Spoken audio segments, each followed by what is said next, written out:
ನಮಸ್ಕಾರ ಪ್ರಿಯ ಗೀತಾಭಿಮಾನಿಗಳೇ, ಗೀತಸಾರ ಈ ದಿವ್ಯ ಅಧ್ಯಾಯಕ್ಕೆ ನಿಮಗೆಲ್ಲರಿಗೂ ಹಾರ್ದಿಕ ಸ್ವಾಗತ. ಇಂದಿನ ಶ್ಲೋಕಗಳಲ್ಲಿ ಅರ್ಜುನನು ಯುದ್ಧವನ್ನು ನೋಡಿ ತನ್ನ ಕುಲ, ಕುಟುಂಬ, ಗುರುಗಳು ಮತ್ತು ಬಂಧುಗಳನ್ನು ನೆನೆದು ಮನಸ್ಸು ವ್ಯಾಕುಲಗೊಂಡಿರುವುದನ್ನು ನೋಡಿದ್ದೇವೆ. ಇಂದು ಅಧ್ಯಾಯ 1 ಶ್ಲೋಕ 40ರಲ್ಲಿ ಅರ್ಜುನನು ತನ್ನ ಭಯವನ್ನು ಇನ್ನೂ ಗಂಭೀರವಾಗಿ ವ್ಯಕ್ತಪಡಿಸುತ್ತಾನೆ. ಅರ್ಜುನನು ಇಲ್ಲಿ ಕೇವಲ ಯುದ್ಧದ ಬಗ್ಗೆ ಮಾತನಾಡುತ್ತಿಲ್ಲ.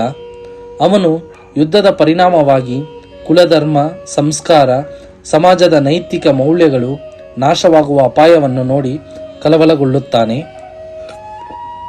ಇದು ಕೇವಲ ಪುರಾತನ ಕಾಲದ ಪ್ರಶ್ನೆಯಲ್ಲ, ಇಂದಿನ ಸಮಾಜಕ್ಕೂ ಇದು ಬಹಳ ಪ್ರಾಸಂಗಿಕವಾದ ಚಿಂತನೆ.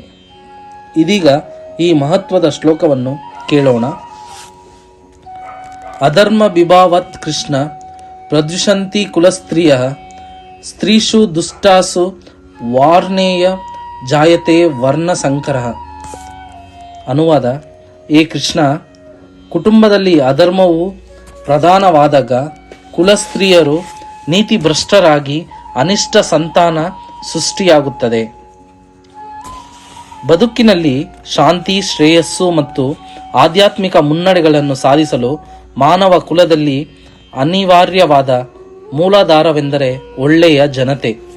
ರಾಜ್ಯದ ಮತ್ತು ಸಮುದಾಯದ ಸಾಮಾನ್ಯ ಆಧ್ಯಾತ್ಮಿಕ ಬೆಳವಣಿಗೆಗಾಗಿ ಒಳ್ಳೆಯ ಜನರೇ ಪ್ರಭಾವಶಾಲಿಗಳಾಗುವಂತೆ ವರ್ಣಾಶ್ರಮ ಧರ್ಮದ ತತ್ವಗಳನ್ನು ರೂಪಿಸಲಾಗಿತ್ತು. ಇಂತಹ ಜನತೆಗೆ ಸ್ತ್ರೀಯರ ಪಾತಿವ್ರತ್ಯ ಮತ್ತು ನಿಷ್ಠೆಯೇ ಆಧಾರ. ಮಕ್ಕಳು ಹೇಗೆ ಸುಲಭವಾಗಿ ದಾರಿ ತಪ್ಪಬಹುದು, ಹಾಗೆಯೇ ಸ್ತ್ರೀಯರು ಸುಲಭವಾಗಿ ಭ್ರಷ್ಟರಾಗಬಹುದು. ಆದುದರಿಂದ ಮಕ್ಕಳಿಗೂ ಸ್ತ್ರೀಯರಿಗೂ ಕುಟುಂಬದ ಹಿರಿಯರಿಂದ ರಕ್ಷಣೆಯು ಅಗತ್ಯ. ಹಲವಾರು ಧಾರ್ಮಿಕ ವಿಧಿಗಳಲ್ಲಿ ಮಗ್ನರಾದ ಸ್ತ್ರೀಯರು ದಾರಿ ತಪ್ಪಿ ವ್ಯಭಿಚಾರಕ್ಕಿಳಿಯುವುದಿಲ್ಲ. ಚಾಣಕ್ಯ ಪಂಡಿತನ ಪ್ರಕಾರ ಸ್ತ್ರೀಯರು ಸಾಮಾನ್ಯವಾಗಿ ಬಹಳ ಜಾಣರಲ್ಲವಾಗಿ ಅವರು ನಂಬಿಕೆಗೆ ಯೋಗ್ಯರಲ್ಲ. ಆದುದರಿಂದ ಧಾರ್ಮಿಕ ವಿಧಿಗಳು ಹಲವಾರು ಕೌಟುಂಬಿಕ ಸಂಪ್ರದಾಯಗಳಲ್ಲಿ ಅವರು ಸದಾ ಮಗ್ನರಾಗಿರಬೇಕು. ಅವರು ಪಾತಿವ್ರತ್ಯ ಮತ್ತು ನಿಷ್ಠೆಗಳಿಂದ ವರ್ಣಾಶ್ರಮ ವ್ಯವಸ್ಥೆಯಲ್ಲಿ ಭಾಗವಹಿಸಬಲ್ಲ ಜನತೆಯ ಸೃಷ್ಟಿಯಾಗುತ್ತದೆ. ಇಂತಹ ವರ್ಣಾಶ್ರಮ ಧರ್ಮವು ವಿಫಲವಾದರೆ ಸಹಜವಾಗಿ ಮಹಿಳೆಯರಿಗೆ ಪುರುಷರೊಂದಿಗೆ ಕೆಲಸ ಮಾಡಿ ಬೆರೆಯಲು ಸ್ವಾತಂತ್ರ್ಯವು ದೊರೆಯುತ್ತದೆ. ಆಗ ವ್ಯಭಿಚಾರವು ಹೆಚ್ಚಿ ಅನಪೇಕ್ಷಿತ ಜನತೆ ಸೃಷ್ಟಿಯಾಗುವ ಅಪಾಯ ಉಂಟಾಗುತ್ತದೆ. ಹೊಣೆಗೇಡಿ ಪುರುಷರು ಸಮಾಜದಲ್ಲಿ ವ್ಯಭಿಚಾರವನ್ನು ಪ್ರಚೋದಿಸುತ್ತಾರೆ.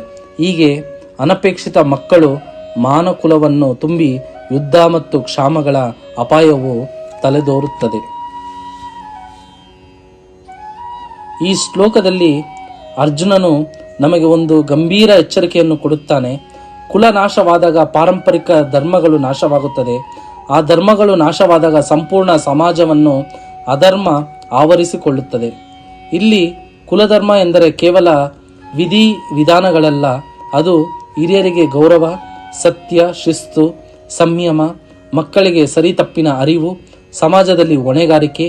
ಇವುಗಳೆಲ್ಲ ನಾಶವಾದರೆ ಸಮಾಜ ದಾರಿ ತಪ್ಪುವುದು ಅನಿವಾರ್ಯ. ಈ ಶ್ಲೋಕ ನಮಗೆ ಕೇಳುತ್ತಿರುವ ಪ್ರಶ್ನೆ ಏನೆಂದರೆ, ನಾವು ನಮ್ಮ ಸಂಸ್ಕಾರಗಳನ್ನು ಉಳಿಸುತ್ತಿದ್ದೇವೆಯೇ? ನಮ್ಮ ಕುಟುಂಬಗಳಲ್ಲಿ ಧರ್ಮ ಜೀವಂತವಾಗಿದೆಯೇ? ಇದು ಗೀತೆಯ ನಿಜವಾದ ಸಂದೇಶ. ಯುದ್ಧದ ಮಧ್ಯದಲ್ಲೂ ಧರ್ಮದ ಬಗ್ಗೆ ಚಿಂತಿಸುವ ಮನಸ್ಸು.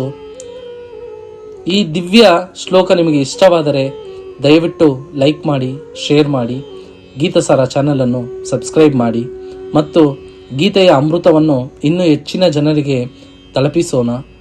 ಒಂದು ಶ್ಲೋಕ, ಒಂದು ಚಿಂತನೆ, ಒಂದು ಜೀವನ ಬದಲಾವಣೆ.